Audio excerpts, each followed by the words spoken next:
Welcome to నల్లా news channel.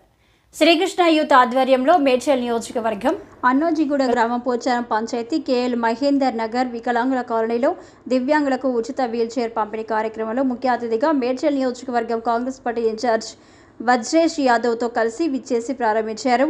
Srikrishna youth వ్యవస్థాపకులు షేర్లింగంపల్లి నియోజకవర్గం కాంగ్రెస్ పార్టీ ఇన్ఛార్జ్ వి జగదీశ్వర్ గౌడ్. ప్రజలకు సేవ చేయడమే తమ అంతిమ లక్ష్యంగా శ్రీకృష్ణ యూత్ సభ్యులు ఎప్పుడు ఇలాంటి మరిన్ని సేవా కార్యక్రమాలతో ముందుకు సాగాలని కోరారు.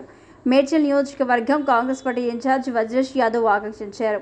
శ్రీకృష్ణ యూత్ ఆధ్వర్యంలో పేద ప్రజలకు అండగా నిలుస్తూ గత 24 సంవత్సరాలుగా ఎన్నో సేవలు కార్యక్రమాలు చేస్తూ ముందుకు సాగుతూ ప్రతి ఏటా తన వంతు సహాయం అందిస్తూ ముందుకు సాగుతున్నామని తెలిపారు. వి కృష్ణ యూత్ వ్యవస్థాపకులు వి జగదీశ్వర్ గౌడ్. ఈ కార్యక్రమంలో మేడ్చల్ జిల్లా బి బ్లాక్ అధ్యక్షుడు వేముల మహేష్ గౌడ్, పోచారం మున్సిపల్ కాంగ్రెస్ పార్టీ అధ్యక్షులు సింగిరెడ్డి శ్రీనివాస్ రెడ్డి, శ్రీకాంత్ రెడ్డి, మెట్టు బాలరెడ్డి, దత్త సాయి, రామ్, దినేష్, అనూర్, ధీరజ్, సుహాన్, వికలాంగులు కాలనీ సీనియర్ నాయకులు నరసింహగౌడ్, ఉపేందర్ గౌడ్, విశ్వనాథ్, గిరిబాబు, శివానంద్ రెడ్డి, భరత్, తిరుమల తదితరులు పాల్గొన్నారు.